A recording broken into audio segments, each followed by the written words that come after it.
Hola, vamos a resolver el ejercicio 13 de la Guía de Trabajos Prácticos 1. Bueno, en este ejercicio nos piden verificar que un conjunto de funciones que pertenecen al espacio vectorial de las funciones continuas con dominio en reales y que cumplen la condición esta de la integral definida entre -1 y 1 de esa función da cero, es un subespacio del espacio vectorial de las funciones continuas. Bueno, primero veamos un poco algunos ejemplos de estos vectores, es decir, funciones del espacio vectorial, veamos algunas que están en este subconjunto. Por ejemplo, esta función, la función f, tal que f de x es x, ¿pertenece al subconjunto? Acá tenemos una representación gráfica, esta recta es la representación gráfica de esta función. Ojo, no se confundan, esta recta, que es la representación gráfica de un elemento de este espacio vectorial de funciones, la representación gráfica de esta función, con una recta que es el conjunto de puntos de R2 que están en un subespacio vectorial de R2. Esos serían infinitos puntos. No, esto es un elemento del espacio vectorial. Son cosas distintas. Bueno, veamos si este elemento cumple la condición que se le pide para estar en el subconjunto S. Es decir, si la integral entre -1 y 1 de la función da 0. Bueno, hacemos la cuenta, efectivamente da 0. Además nos damos cuenta porque, bueno, numéricamente este área es igual a esta, con lo que la integral entre -1 y 1 va a dar 0. Es decir, esta función cumple la condición que se le pide para estar en el subconjunto S. Entonces, pertenece al subconjunto S. A ver, por ejemplo, este otro ejemplo, que es la función g, bueno, acá debería decir g de x seno de x, esta es la representación gráfica, entonces veamos si esta función, que efectivamente es una función continua, además pertenece al subespacio, al subconjunto S. Probamos la condición, hacemos las cuentas, nos da 0, la integral definida entre -1 y 1. Un poco ya nos habíamos dado cuenta, porque numéricamente este área es igual a esta, entonces la integral definida entre -1 y 1 va a dar 0. Entonces la función esta, efectivamente, la función g, pertenece al subconjunto. Es otro ejemplo. A ver, por ejemplo, este otro ejemplo, la función h de x igual a e a la x. Es una función del espacio vectorial de las funciones continuas. Ahora, ¿pertenece al subespacio S? Hacemos las cuentas para verificar si se cumple la condición que se exige. Vemos la integral entre -1 y 1 de e a la x diferencial x, e a la 1 menos e a la menos 1, vemos que es distinto de 0. Por lo tanto, esta función h no pertenece al subconjunto. Ya veíamos un poco, porque esta área, ¿no? La integral entre -1 y 1 no da 0, viendo este área. Pero bueno, estos son algunos ejemplos para que tengamos una idea de qué tipo de elementos están adentro del espacio vectorial y en particular de este subconjunto. Pero bueno, ahora verifiquemos que este subconjunto efectivamente es un subespacio vectorial. Bueno, sabemos que este subconjunto está incluido en el conjunto de las funciones continuas que con la suma usual y con el producto usual de función por escalar, efectivamente es un espacio vectorial. Entonces, con solo probar estas tres condiciones ya podemos asegurar que es un subespacio, ¿no? La primera condición, ver si el vector nulo del espacio vectorial pertenece al subconjunto. Después, si dada dos funciones que están en el subconjunto, la función suma también está en el subconjunto. Y después, dada una función del subconjunto y un escalar del cuerpo, en este caso de los reales, la función producto escalar de escalar por función también pertenece al subconjunto. Son las tres condiciones que tenemos que probar. Empecemos con la primera. Bueno, el vector nulo del espacio vectorial, el vector nulo del espacio vectorial, ¿está en este subconjunto? Entonces, ¿cuál es el vector nulo del espacio vectorial, este 0 sub CR? El vector nulo del espacio vectorial. en la función h, tal que h de x es 0 para todo x. Este es el vector nulo de ese espacio vectorial.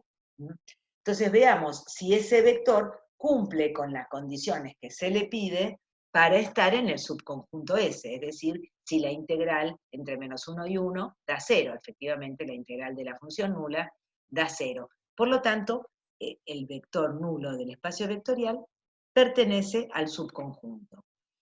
Después, si tomamos dos funciones del subconjunto, es decir, ambas cumplen la condición de estar en el subconjunto, vemos si la función suma cumplirá también las condiciones, es decir, si también pertenecerá al subconjunto.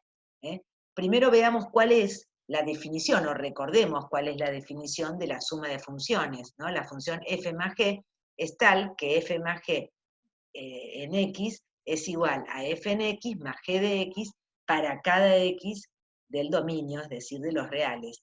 Acá vemos una representación gráfica, una aproximada, digamos, tenemos la función g, una función g, la representación de la función f, y entonces, por ejemplo, en cada x tomamos el x igual a menos 2, g en menos 2 más f en menos 2 nos tiene que dar f más g en menos 2, ¿no? Acá es un poco menos de menos 1, esto es menos 2, la suma es un poco menos de menos 3. Y así en cada x. Tomo un x.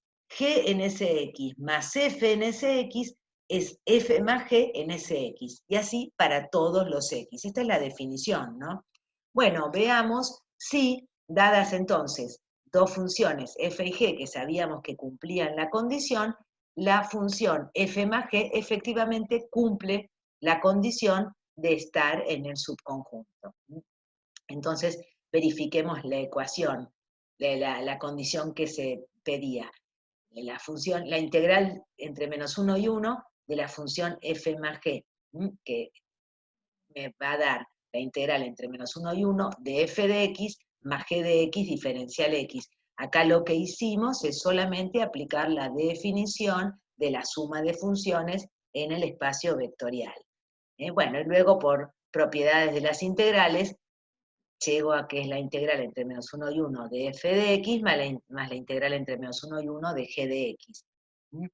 Esta integral entre menos 1 y 1 de f de x es 0, porque f de x pertenece al subconjunto, lo mismo la integral entre menos 1 y 1 de g de x es 0, porque g de x pertenece al subconjunto, con lo cual esto da 0. Entonces la función f más g efectivamente pertenece al subconjunto, se está cumpliendo la segunda condición.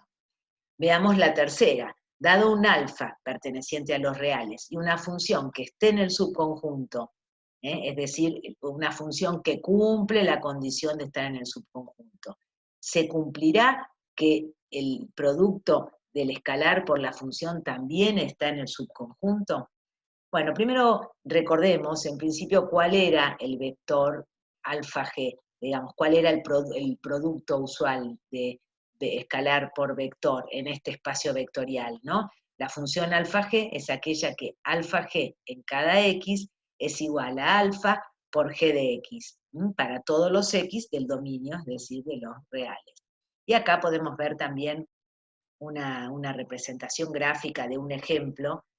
Por ejemplo, si la función g fuera esta sería la representación, ¿no? G de x seno de x.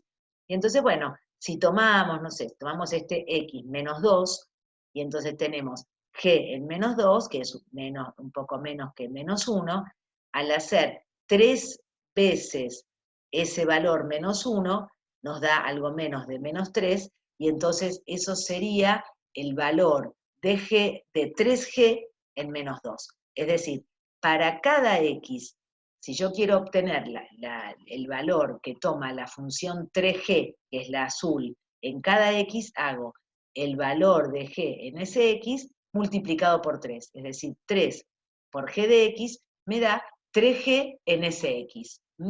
Esa es la definición del producto usual de escalar por función. Bueno, veamos si si esta función cumple, la función alfa g, ¿no? Para alguna G que estaba en S, cumple la ecuación que se pide para estar en el subespacio S. Entonces probamos si la integral definida entre -1 y 1 de la función alfa g me da 0. Vamos a ver, si da 0 está en el subespacio, si no, no. En el subconjunto, y si no, no. Bueno, alfa g de x, dijimos que es alfa por g de x, acá aplicamos la definición de producto, y luego por propiedades de las integrales, sabemos que alfa por g de x el alfa es un escalar, sale para adelante, me queda la integral entre -1 y 1 de g de x diferencial x, que sabemos que vale 0, porque g de x agarramos alguna que estuviera efectivamente en el subconjunto. Entonces esto da alfa por 0, que es 0 para todo alfa del cuerpo. Es decir, se cumple la condición de que alfa g pertenece a S para todo alfa del número real, en este caso que es el cuerpo. Bueno, como se cumplieron las tres propiedades que se pide para que efectivamente el subconjunto S sea un subespacio, podemos asegurar que este subconjunto es un subespacio del espacio vectorial de las funciones continuas sobre dominio real. Nos vemos, dejamos acá, nos vemos en el próximo video.